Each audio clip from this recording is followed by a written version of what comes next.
Hello, everybody. Leslie M. Thornton, Hypnosis for Permanent Weight Loss. Today, I am joined by the amazing Elizabeth Cortes. It got me because you go by Lindsey. So Yeah. I'll tell you why, Leslie, if you don't yeah, mind, before I sure. ruin your intro to your, Love it. I started my business when I wasn't yet married. And I was like, I don't want to use my maiden name, but I can't really use my married name just yet. So I started using my middle name, Lindsey Elizabeth. And just Ah, as a little transition, but now I Lindsey Cortes or Lindsey Elizabeth Cortes, whatever you want I to love it. go So with. But awesome. yeah. Thank you. We're here with Lindsey Elizabeth Cortes. So she is a sports dietitian, entrepreneur, and lifelong runner. Her mission is to help female athletes overcome disordered eating and use food as fuel to perform at their highest level. As a former Division I track and field athlete and still lifelong athlete, Lindsey knows the importance of fueling to perform. But unfortunately, far too many female athletes fall into the trap of underfueling, overtraining, disordered eating, and more. She is on a mission to stop that, to empower female athletes to understand food, have fun with food, and of course, fuel their athletic dreams. She has worked as a sports dietitian for collegiate athletes at schools, including the University of Georgia, Florida State University, and the University of Texas, San Antonio. She has worked as the tactical dietitian for Air Force Special Operations for many years and continues to support the U.S. military through various contracts. But now, Lindsey focuses solely on her business, Rise Up Nutrition. She provides one-on-one and group nutrition coaching programs. Lindsey is very active on social, and we'll make sure that she gives you those links there, as well as the host of her own podcast called Female Athlete Nutrition Podcast to educate and empower other female athletes to become fierce in their mindset, fit in their bodies, and fueled to perform. Lindsey, thank you so much for being here. Yeah, thank you, Leslie. I always love talking to you. So excited to spread the message to your audience too. Absolutely. So Lindsey and I have known each other for a while, and I was just on Lindsey's podcast a couple weeks ago, and the conversation that we had, in my opinion, was extremely rich. It was. And yeah, especially in the conversation around, in reading your bio, Lindsey, the underfueling, right? Because I've learned a lot with my old binging behavior, late night binges or whatever, and it being directly correlated to my not eating enough during the day, Yep. as well as, the disordered eating. Mm-hmm. And, that's something that I really see that both of our clients, have going on in the background. And what I think is cool that we both are in alignment with too, is that once people are fueling themselves in the right way and getting over the disordered eating, then they have the ability to be that pro athlete or, pro business owner or just empowered woman and human being in general, which is fantastic. So thank you for the work that you do. Thank you for being here, and would love to hear, your story, assuming that you kind of came down a similar road for yourself to be able to help other people and women with this today.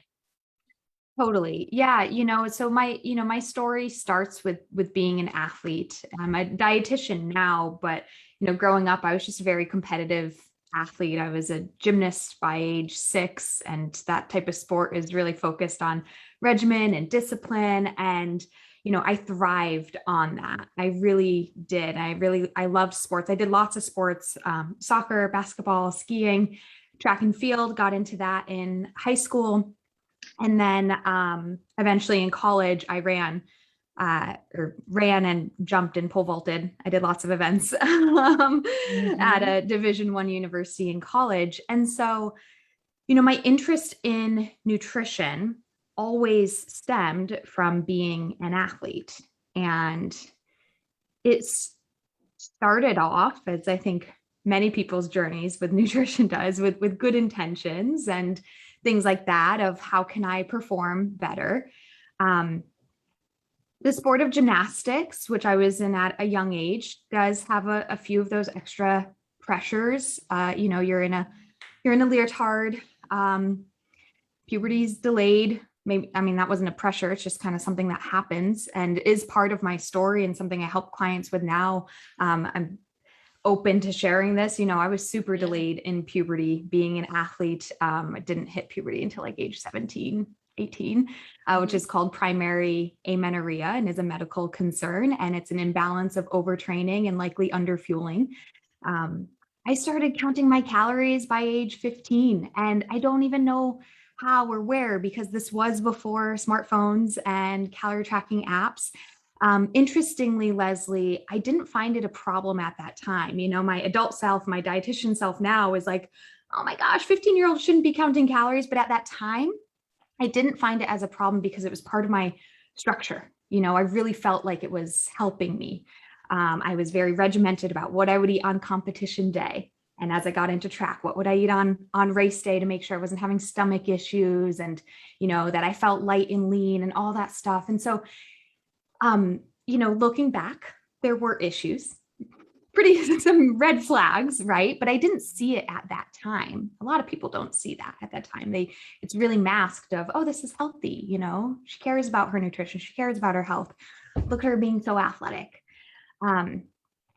When it started to become a problem, really wasn't until college and even my later years in college. A couple of things. One, my body did change. I finally hit puberty, thank goodness. And my body needed to change. But as girls, that's a difficult phase to go through. And I went through it later. So that was difficult, combined with the realities that my performance actually wasn't where I wanted it to be. Here I was, having put so much of my life into athletics. And by senior year of college, I was broken, I was injured, and my performance and my times were no better than freshman year. And I felt like a failure in that regard. I really felt like my whole life revolves around athletics and sports, and yet I'm not the great athlete that I had thought I was. And so that disappointment in myself, what did I take it out on? Well, I've gained weight. Well, I don't even look like an athlete. I was injured after so many years of intense training, that I wasn't working out with the team. I wasn't doing the workouts. I had to miss some competitions. And so I couldn't, train the way I wanted to, which led to my body changing in ways that felt out of control for me. And not only did I feel like a failure at my sport and my identity as an athlete, but one step further, Leslie, is that I had decided to study nutrition in college. So here I was, people, even girls on my team would be like, well, Lindsey's studying nutrition. Like, what should we eat? And I'm like, I don't know. I can't even figure it out myself. Right. I'm going by the textbooks of me being like, okay, I've gained, 5 pounds, 10 pounds. And again, adult dietitian self, I'm like, oh my God, that wasn't a big deal. But back then it was everything. Right. It was me losing who I was and my identity as an athlete. And I was doing everything that I was learning in class. The low sugar, the low fat diets, the counting your calories. I was putting myself on diets and it wasn't working. I wasn't getting stronger. My injuries weren't healing. I wasn't losing weight. So nothing was working. And it did accumulate and sort of build up throughout those college years to feeling like a failure as an athlete and feeling like a failure as a soon-to-be dietitian. And then I found myself, purging from time to time throughout college, because I felt I didn't know what else to do. Right. Which again, oh my God, what a fraud am I? I'm studying nutrition. I did have sort of, a realization senior year with that purging of, you know what, Lindsey, maybe you're not the athlete you thought you were, but you can still be the dietitian that you've, put 4 years and hundreds of thousands of dollars into training. And I was able to kind of stop those self-destructive behaviors. And I don't really have a good, honestly, Leslie, I don't really have a good way that senior year ended. It just ended and I didn't have a great season. And I'm still look back on those performances and I'm kind of bummed. But it came to an end. I stopped those self-destructive behaviors and I started looking at nutrition in a different way for the first time after probably 8 years of having that disciplined mentality around food. The summer after senior year of college, I got into mindfulness and meditation, and I applied that into my food as well. Mindful eating. I was so injured and broken anyways, I couldn't train if I wanted to. A walk was difficult enough. And so I really embraced movement instead of training. And I made so much progress in that next year of just being in tune with my body, of letting go of all the rules and diets and meal plans, and giving my body a lot of grace. I think it was a super important, and this was before I really even heard of the term intuitive eating. It wasn't as trendy as it is now, although it existed. We certainly weren't learning it in our career paths and studies to become a dietitian. But that was what I needed to do for myself. And so I went on that path for quite a few years, and it was so freeing. This mindful eating, this intuitive eating, kind of digging into that, listening to my hunger and fullness cues, embracing movement over exercise and training. And Leslie, this was all good and well for a while. It was such an important part of my journey. But here's the thing. I'm an athlete. I'm a competitor. I like being disciplined. I like pushing my body. I love training. I love getting faster. I love competing. Like, it lights me up. And so, I'm on this path of like intuitive eating, mindfulness, body acceptance, and it was beautiful. And I loved that part of my story, but it came to a point where I was like, but I want to be on the podium. But I want to sign up for a half marathon and crush it. Like, I want to go in the gym and I want to lift heavier weights. And so I had to kind of pivot once again. I did get a master's degree specifically in sports nutrition. And so it was during that time, and I did sign up for my first marathon during that time. And I started to really apply, these specifics of sports nutrition, really fueling for performance on race day and things like that. And it was great because I could combine it with everything I learned about intuitive eating and mindful eating, because it's not about how you look or what you weigh. It's about performing, right? It's about getting yourself through that race and doing your absolute best. And so, that was kind of another pivot in my journey, and, where the light bulbs go off of like, yes, I'm supposed to eat 300 calories of pure sugar on my run because I will perform better and I will get a PR. And that is what brings me joy, right? That's what makes me happy. So, ultimately that's what I do now, is empowering other female athletes that you can perform your best with nutrition. I believe in the power of nutrition and functional foods, but without strict dieting, without self-destructive behaviors, without disordered eating, and really, when you stop focusing on how you look or what you weigh, and you stop focusing on losing, you might actually start winning. Yeah. Right? Absolutely. Thank you. Oh my God. So good. I used to, before it was Hypnosis for Permanent Weight Loss, it was called the Wickedly Wild Weight Winning course. Oh my gosh, so many W's. So many W's, too much. It's a tongue twister. But yeah, the whole idea of weight winning. There is so much gold in your story, and it's so inspiring. I was getting the chills at different points and all these different things. And I see this all the time. We've had people go through our program who are pro athletes or athletes that are, from a very young age on team sports and all this kind of stuff. And I wasn't a pro athlete, but from 8 years old was taught about calories and portion control or whatever. And so, that mentality gets in there.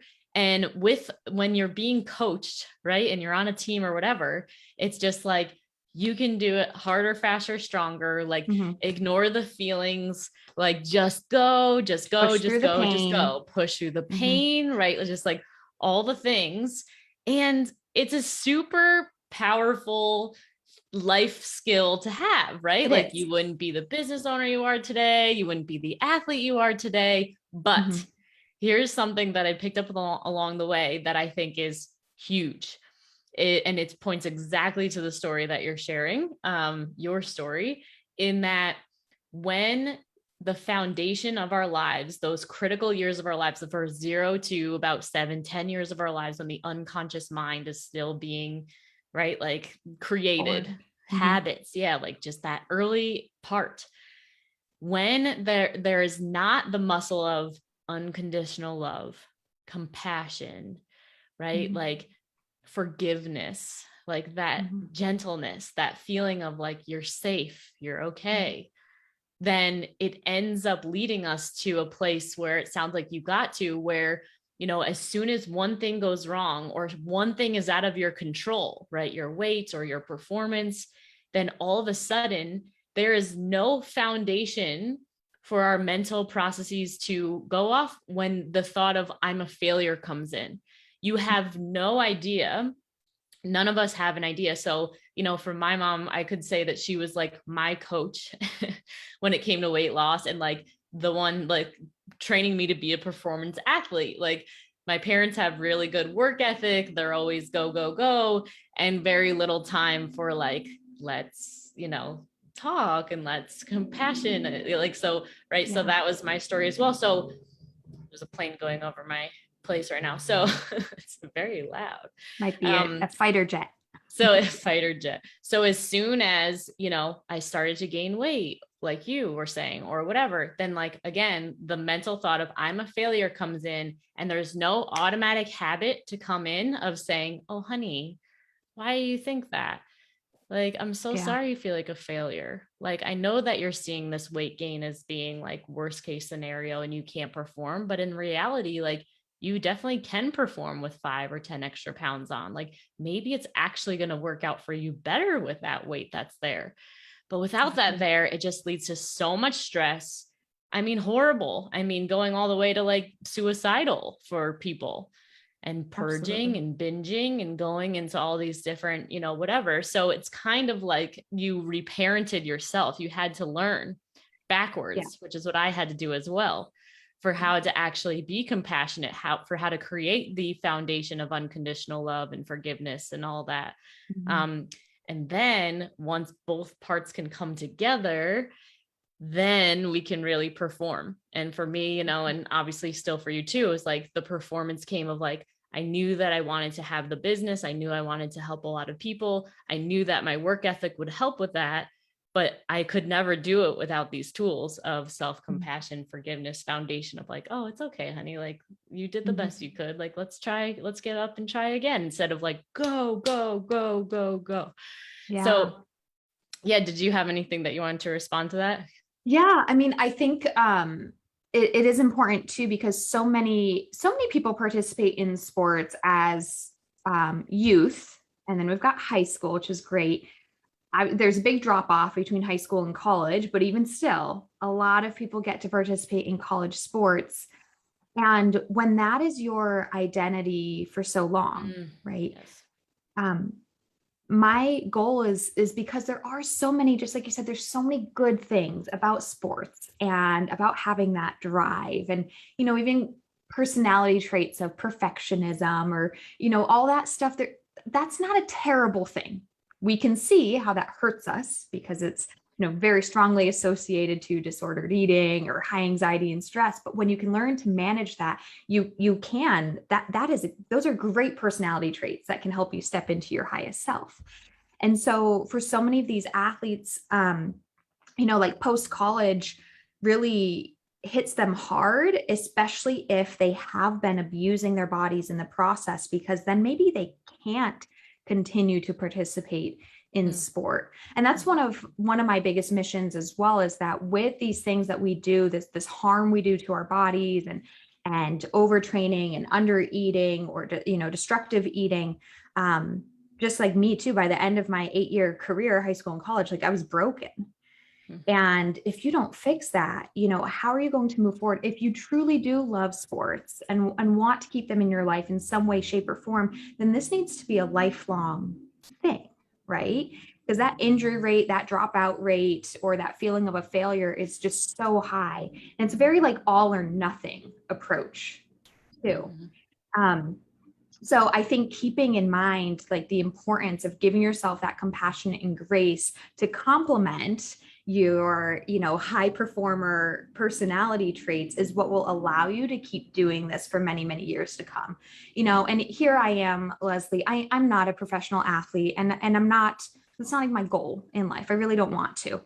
I was going to say I never, like, it's not even possible, but I don't know, maybe it could be, but I don't want to. I've got other goals right now. But for me, like, I'm happier in life if I train, and I'm happier in life if I have a big event once every few months to show up and push myself, and it creates a community for me. So if somebody wants to stay a part of athletics in some way, shape, or form throughout their life, we need to take care of ourselves, right? So preventing the injury, the burnout, the all or nothing approach is what will allow you to do this for years and years and years, and not just let it be like that. Oh yeah, in high school I was great, and Yes, and feeling sad about the past and like I'm a failure, and that even comes in even more. Yeah, and I think what you're bringing up is so important, of that whole thing of identity, because it is a major identity shift. I mean, if you from a very young age were participating in sports and that was like what you were praised for, it was what you're like, that's what people cheered for you about, and like it's just like so much of everything, your self-worth, your identity, your blah blah blah is going to be tied into that. So what I'm hearing you saying is like really broadening it for people, like becoming more expansive of like, what if you can still like own this part of yourself, but do it in a way that feels better and maybe more in alignment? Because the truth is, like, not everybody makes it to the Olympics, like not very few. Right? Exactly. Like not everybody, whatever. And it doesn't have to mean anything about you. It's just like, this is a fact. And, as I'm navigating this new identity, which is challenging as anything, but like, what will feel good for me, and how can I apply and be grateful for what the pro sport or the sport has taught me, or the skills it's given me to do whatever may be next for me in my life. Yeah. And so I'm curious, Lindsey, when that was happening for you, like that identity crisis, if you may, I don't know if you would call it that. I don't know, paint the picture. Like, what was that like for you? Like, how did you find maybe the mindful eating, or like, what did that, I mean, we heard that you were purging and whatever, but I mean, tell us about that.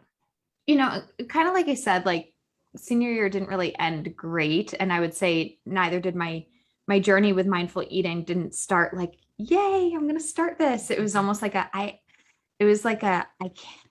can't do anything else. Yes. If I'm being honest, it was the last resort. It was like, well, I'm not going to continue purging.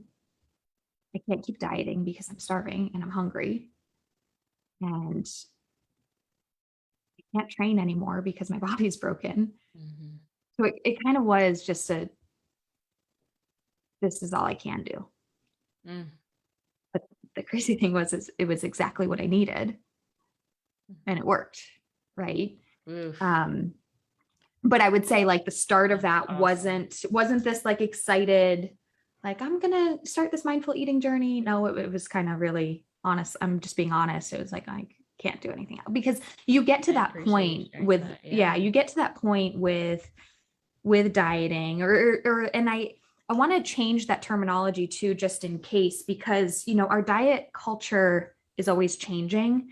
So, I use that word dieting, but our youth today really doesn't. I ask clients that I work with all the time, like I might say the word diet and they're like, no, I don't diet, but they're clean eating. Right. They're, well, but I'm gluten-free, but I'm vegan, but I can't eat that, but I have intolerances and sensitivities, and not to neglect the fact that celiac disease does exist and food sensitivities do exist, but like, that term is really morphing these days.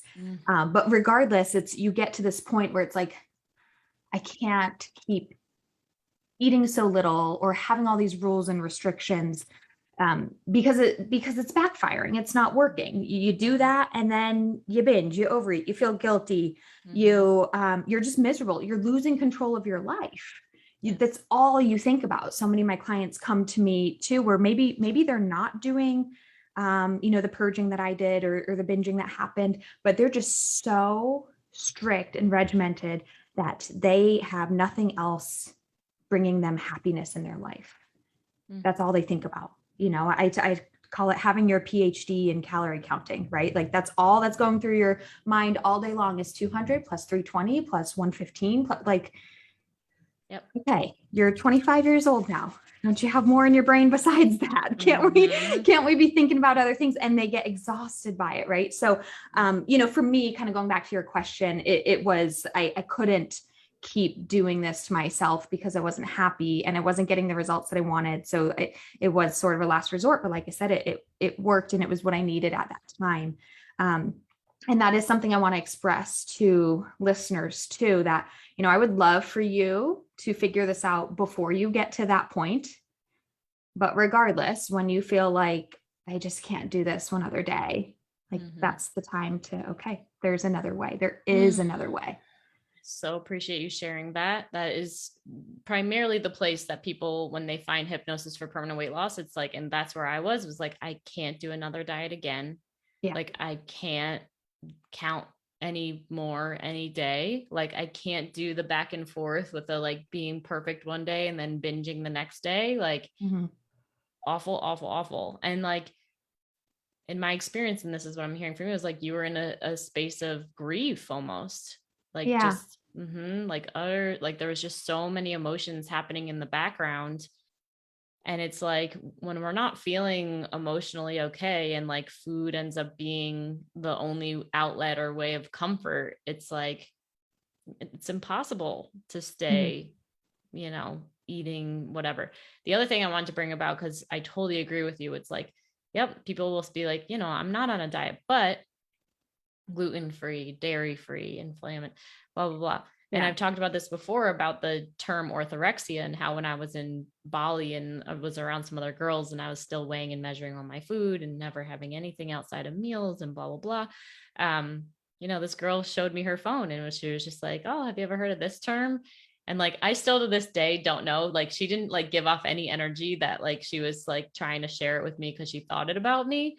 But as soon as I read that, and it was just like the obsession with how every food hits your body and like what everything does. And like, I mean, I was obsessed with my bowel movements being perfect and with like them happening at the same time every day. And like, just like the ins and outs of like every little thing. And just like, okay, my brain is completely fixated on this. And something that I've also seen is like, because you had mentioned about like, okay, so you're this many years old, don't you have anything else that you could think about than calories in and calories out? And it's like, I think that addicts have super smart brains. Now, addicts, I could also say like pro athletes, like high achievers, high performers, like anybody that has the like ability to focus and stay committed and drive, like it shows what amazing potential we have, right? Like it's like so to be celebrated,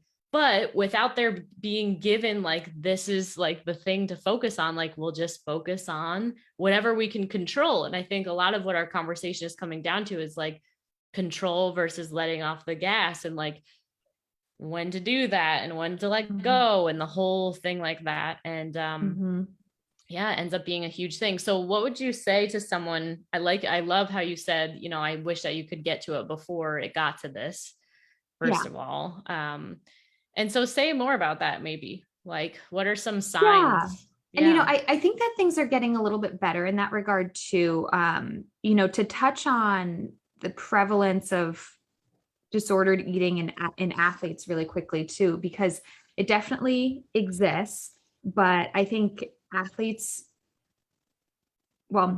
there's a lot of stigmas associated with eating disorders in terms like anorexia and bulimia. There's a lot of stigmas in any population. But also with athletes, just, another kind of dynamic of it is a lot of people are, oh my gosh, this is just to give you a story. This is a funny story. About 2 years ago, I was telling somebody, I work with athletes with disordered eating, and it was somebody who was a nurse and worked in a hospital. And her response to me was, people with eating disorders can't be athletes.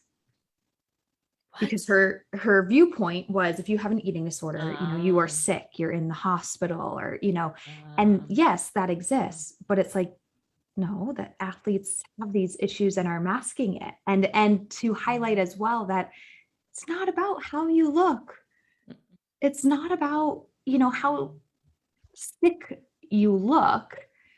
It's about these, yeah, it's up here. mhm, Um, and then from like a physiological mhm, perspective, it's, are you nourishing your body? Nourishing your body not only for what it needs to be a healthy human, but to perform at a high level. I mean, I have athletes, Leslie, that are running 70, 90 miles a week, and that's normal. That's not in their sport, that is not an exercise addiction. That's what coach is telling them to do, right? mhm, mhm. So it's like, okay, they're eating 2,000 calories, but they're running 90 miles a week. It's not right. There's an imbalance, right? So, Mhm. yes, disordered eating is happening in athletes, but it might look different and might not be associated with those, terms that everybody originally thinks of. And that term orthorexia, I think, is something that athletes do resonate with a little bit more. Um, but then we also have, a couple other terms, not that it's all about what we diagnose things as, but I'm just for Mhm. awareness. Mhm. I talk a lot about relative energy deficiency in sport, or RED-S, um, which is sort of a progression of what used to be called the female athlete triad, which is, letting us know that with athletes, there's kind of a combination of the fueling piece. Are you eating what your body needs to keep up with your sport, as well as, are you training at a level that is not overtraining or abusing your body? And are you supporting your internal health, like your bone health and your menstrual cycle, your hormones? Um, and then addressing that mental side of things as well, because all these things come together. So the athletes that I work with, they might come to me just thinking like, mentally, I'm always thinking about food. And also I have these GI problems.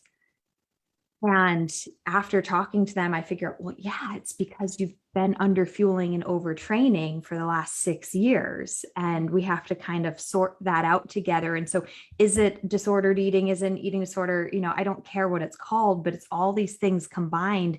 I mean, it's so prevalent in athletes. They say that anywhere between like 16 to 61% of elite female athletes have menstrual dysfunction, and issues with their hypothalamus pituitary axis, your HPA axis. 40% of high school athletes report disordered eating.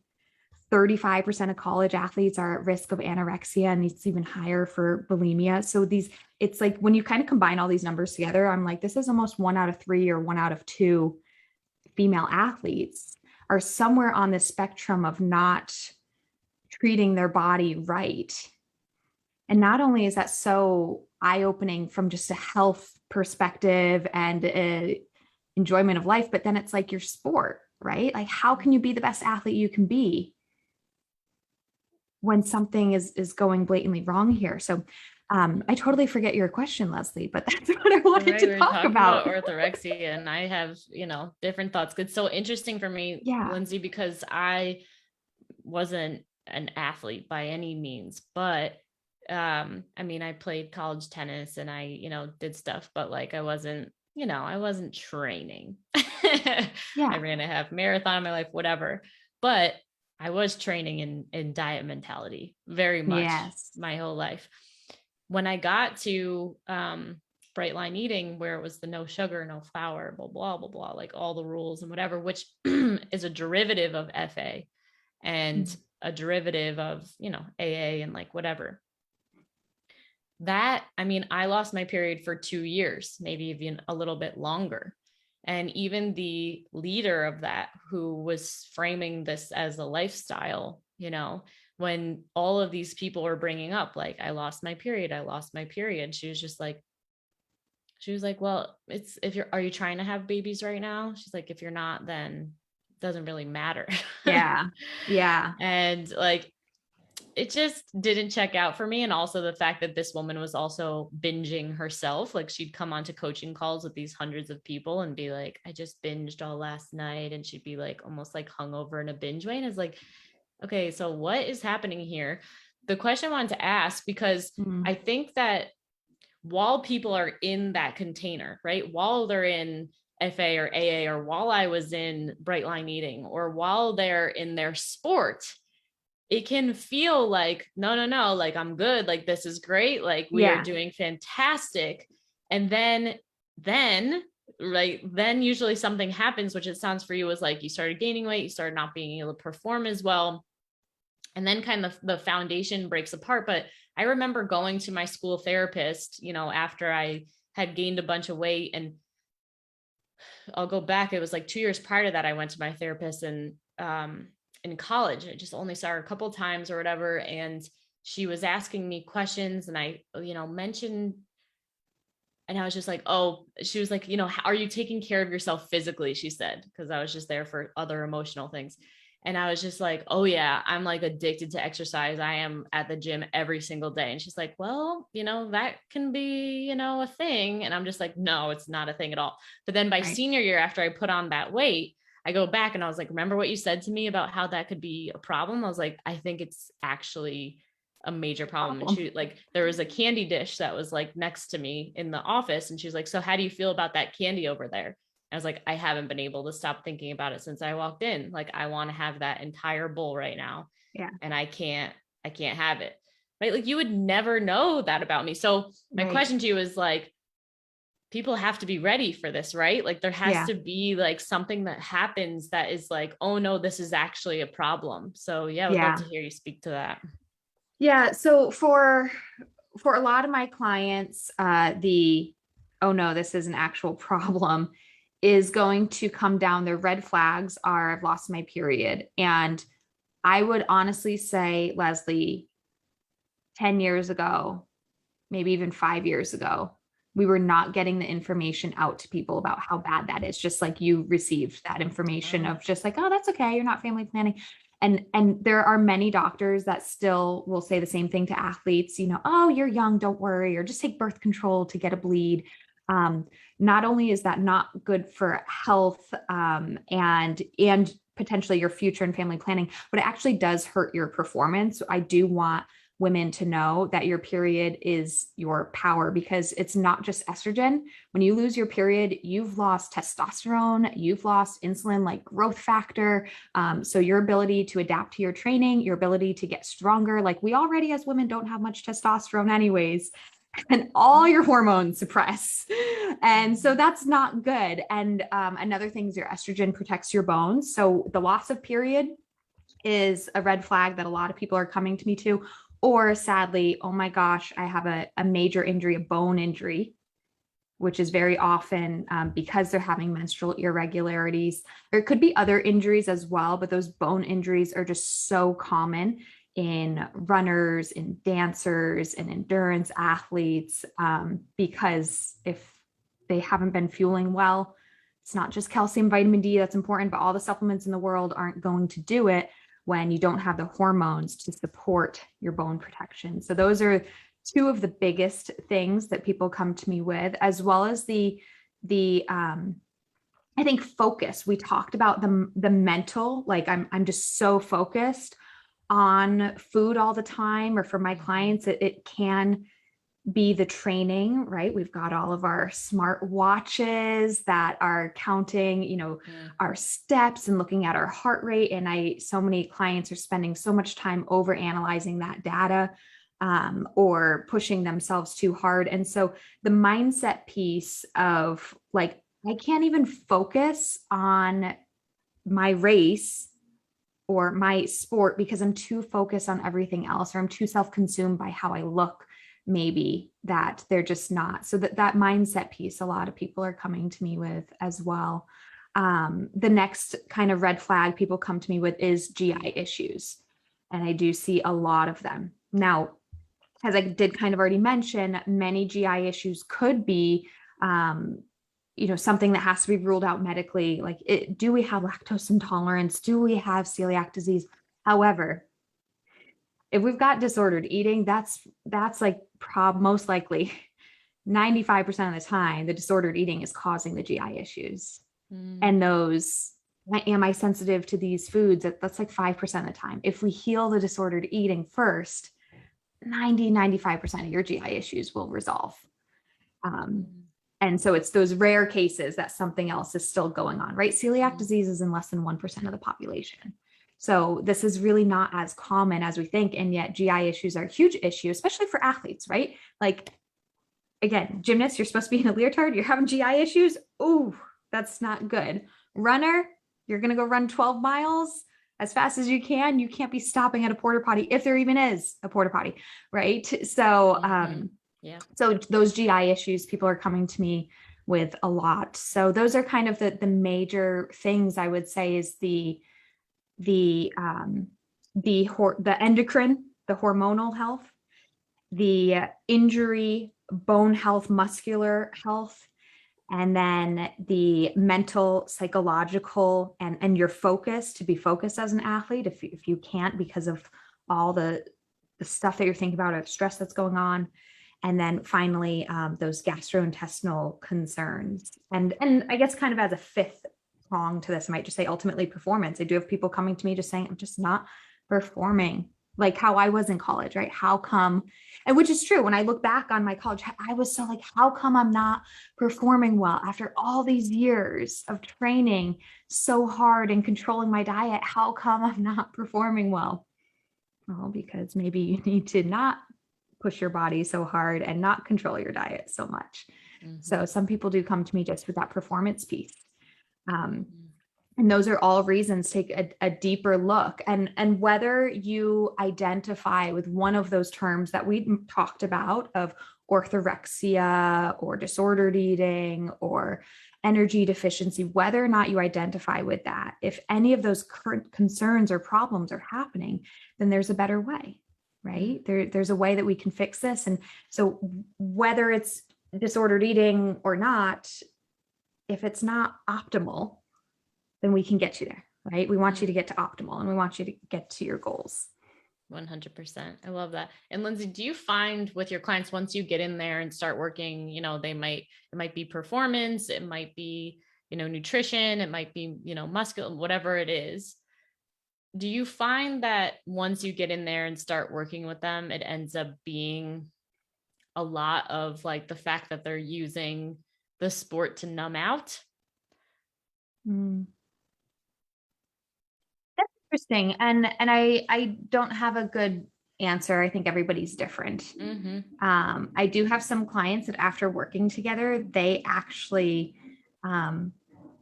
decide that it's best for them to kind of step away from sport a little bit. This is not my identity. There's so much more to me than that. And that's beautiful when clients get to that point, because it's true, right? There's so much more to you than your sport. But I have other clients that their sport is their job. I do have professional athletes that I work with. So it's not even a possibility. I mean, it is, they can always quit their job, but they don't want to. And then I have other people that know this sport really is bringing me joy. I really love it. And it's for that, it's an interesting, I want to use their sport to motivate them to, on how to heal their relationship with food and body so that they can be their best athlete. But also in that process, we do want to kind of tease out and remind them that they are more than just an athlete. Everybody is. We're not that one-dimensional as humans. Yes, our interview with Hannah Hermanson, she was saying how her therapist once asked her a question of, Hannah, what do you want to be remembered for? Do you want to be remembered as the skinniest person in the room or as only the pro athlete, or are there other things that you also want to be remembered for as well? So really broadening that. Perfect. Yeah. And I agree with you. There is no, and if I could highlight actually one of my clients, and I will share her name publicly because she's been public about it. So her name's Mary Kane, and she was one of the fastest high school runners in America. Are you familiar with her or her story at all? No. Okay. Yeah. She's in her early 20s now, but at 17, she was signed by Nike. And things went downhill really, really fast. She actually recently filed a huge lawsuit, if you want to Google that, against her coaches because there was a lot of emotional, psychological abuse going on, disordered eating, making her weigh herself in front of her teammates at age 17, telling her that she, lost the race because she needs to lose 5 pounds. And it was a mess. She finally got herself out of that situation. She didn't come out with her story until about 2 years ago. Because also they broke her as an organization. When all that was going on, the disordered eating, the not eating enough to try and lose weight and still training at such a high level at such a young age. She had like 5 stress fractures in her legs within like 2 years, that her body just broke. This is a good story now. She found me a couple of years ago. We started working together. She's doing absolutely amazing now. And so what I wanted to highlight is she had to step away from her sport. She overcame her issues per se. Now she's back in sport.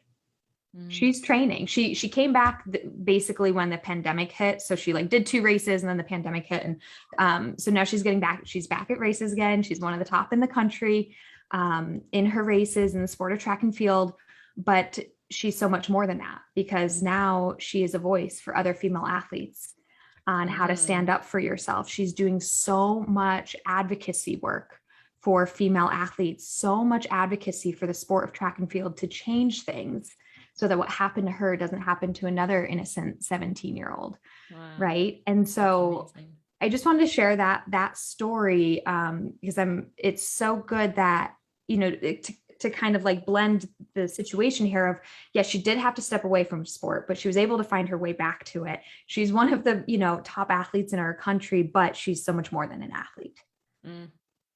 And so that's why that journey is so important, of Phoenix rising from the ashes and like really getting that. Yeah, it's way more than just about that sport, but like the role model that you get to be and the voice that you have based on your life experiences that you've shared. I mean, it's amazing. And I love that you're getting to be the one to get to support her. And I'm sure you're the perfect coach for her, of like having to have the breakdown first, the step away before the breakthrough, and like not coming back the same human being that left Leslie, before. that was good. The breakdown before the breakthrough. Breakdown before the breakthrough. Absolutely. 100%. Awesome. Perfect. Yeah. And anything else that you feel like, for anyone who's in a spot where, I don't know, because obviously like our listeners, they may not be pro athletes, but I think high performers and high achievers. Yeah. No, that I want to bring that up actually, that, what defines an athlete. Yeah, please. Yeah. Like, so I'll share with myself first of what I think I was kind of getting at this earlier. Like, I'm not a pro athlete, this is just recreational for me. Like maybe I get a free t-shirt every once in a while. Sometimes I get a gift card if I place in a local, and if I don't, that's okay. It was just fun. Right. So the term athlete, like I have no definition of that per se, besides just, if you view yourself as an athlete, then you are. So anywhere from somebody who is,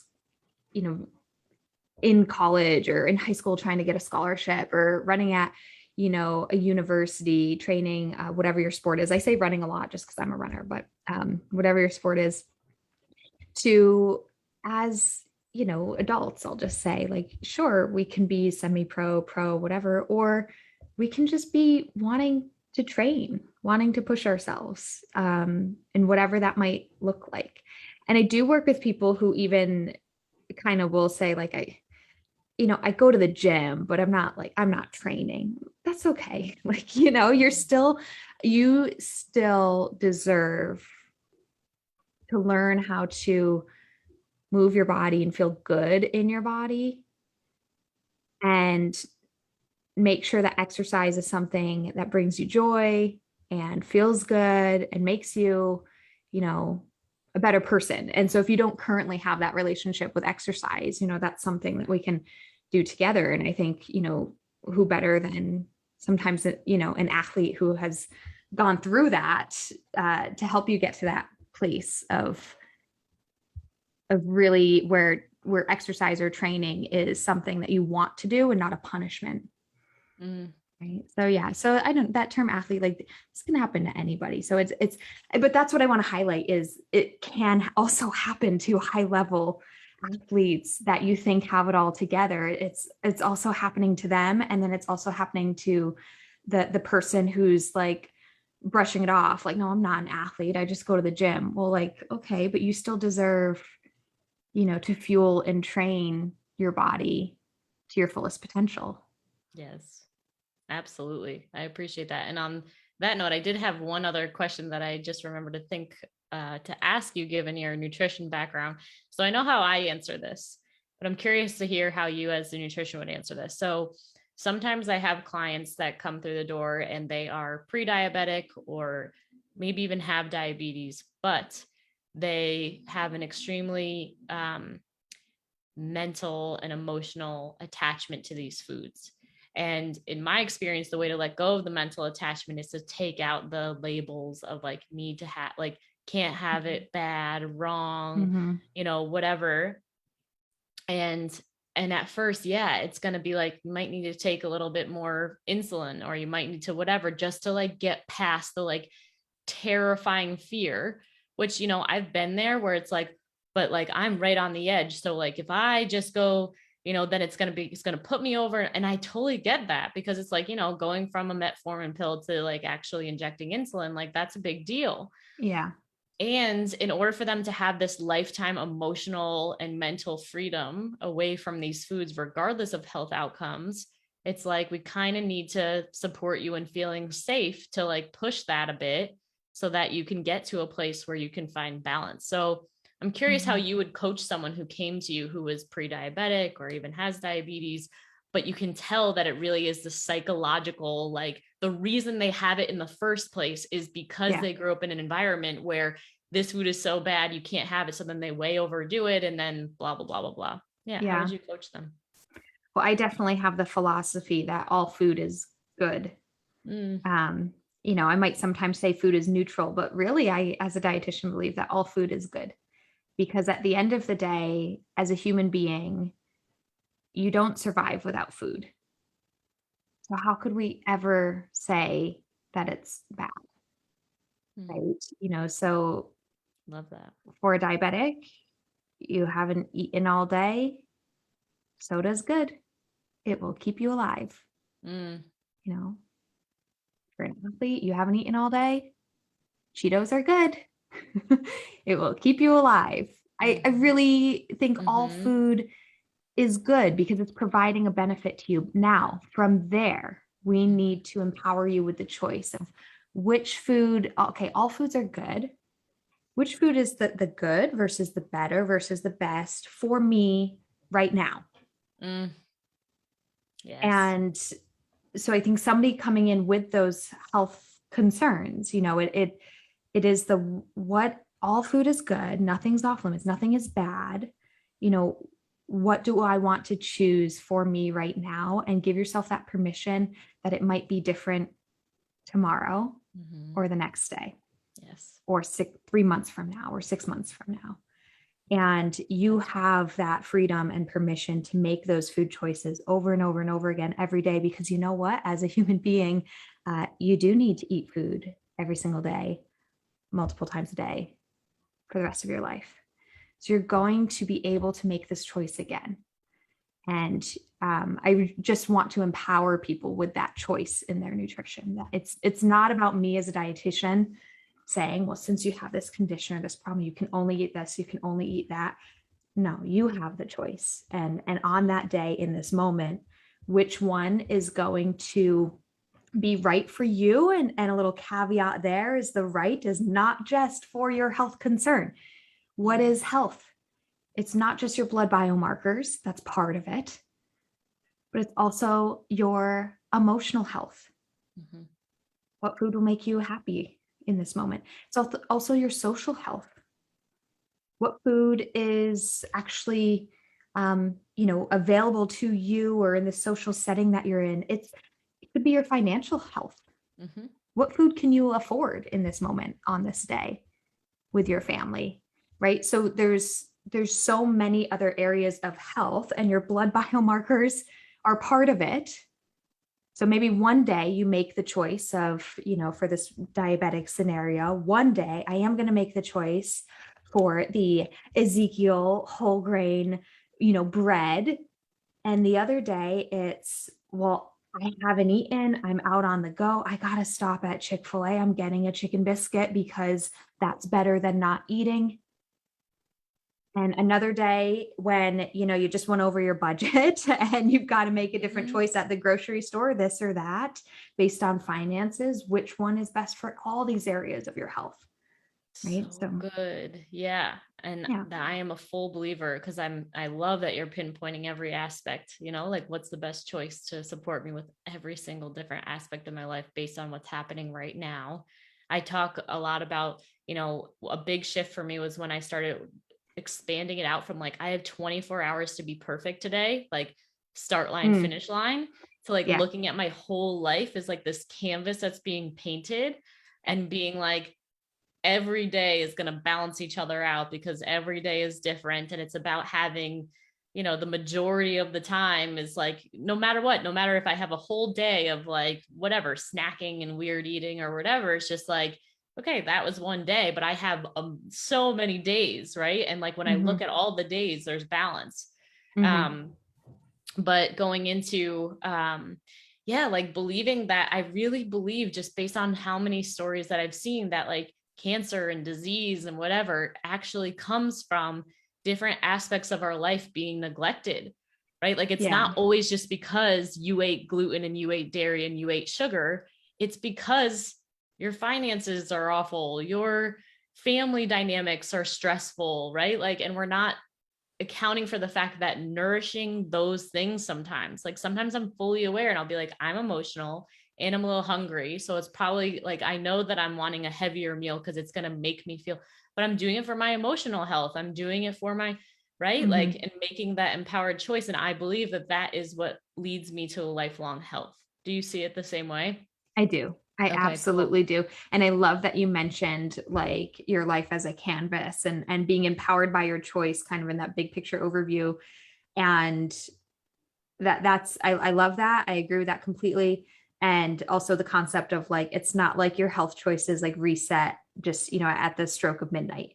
Right. And I think that's important, because going back to where some of these like relationship with food and body behaviors even begin, like in today's society, we know that those food tracking apps play a big role, and it's because it resets every day. You think, oh, this like one day to like, am I going to be in the green or the red, or you're watching it like, and it's like, no, it's not about the day. Can we expand that, right? Your health does not just have this 24-hour clock. And so I love that canvas. That's right. It's a good point. And it's like, and the thing that makes it so that you have, say, I don't know what app has the green and the red, but say like you have red, red, red, red, red, red, red, like, it's like the thing that makes it red, red, red, red, red is that you keep seeing red, red, the red, fact red, that you keep seeing it, and the fact that you feel like you only have 24 hours, and the fact that you're seeing all these foods as bad because you're literally like judging yourself. And then it's like, well, I was bad yesterday, and like, I can't muster it up today, and like, I can't muster it up tomorrow. And it's like, this is where people come to me and they're like, it's like, when did the weight gain really start for you? And it's like, 18 years ago when I had my first child. And like, it's like, okay, well, let's dig into that. And it's like, oh, well, I lost myself, at that point or whatever. And I started, blah, blah. It's like, okay, so you've been red, red, red, red, red for 18 years. Yeah. Right. And it's simply because of, this one emotional thing that happened, but then you started seeing red, and then it stays red. Yeah. Versus our goal is to have it where you expand out, you have the canvas, and it's like, yeah, you might have red, but it doesn't mean anything. It's like, and because there's no meaning, there's no time limit, then naturally it's just like green, green, green, green, green, green, green, like maybe a little red. And that's when we have permanent weight loss. I love that we were able to kind of depict that in graph form. So thanks for bringing out the app idea. Yeah, exactly. Permanent weight loss for your clients, but also expanding on that, right? Permanent health and permanent performance, maybe for my client, like it apply in whichever area your body needs, right? Whatever outcome is where you'll see those. Love it. Lindsey, thank you so much. How can people find you? I know you have your podcast, but please let us know. Yeah, so the podcast is Female Athlete Nutrition, and I'm also on Instagram at female.athlete.nutrition. And we do have a private Facebook group as well, female.athlete.nutrition. My company name is actually Rise Up Nutrition. So we are at riseupnutritionrun.com to learn more about, how you can be fierce in your mindset, fit in your body, and fueled athletically, overcoming, whatever scenario of disordered eating you might resonate with, so that you can actually use food as fuel to perform better, right? That's a sports dietitian's, motto is food is fuel, but like we have to overcome all the ish in order to do that. And then you'll be in that place where you're like, yes, I'm fueling, I'm performing, and I'm loving life. Love it. Awesome. So definitely check out Lindsey. She is a woman of, I can tell just from talking to her, she cares so much about what she does, helping people, and obviously very knowledgeable at her trade. So thank you for the work that you do. And for those of you who are the way Lindsey kind of felt and at the end of your rope and can't do one more diet again and need help with more of the painting the canvas versus focusing on the red days, you can go ahead and text the word hypnosis to 72727. And myself or my team will get back to you very soon. Have a great day. Thanks so much, Lindsey. Thank you, Leslie. Bye.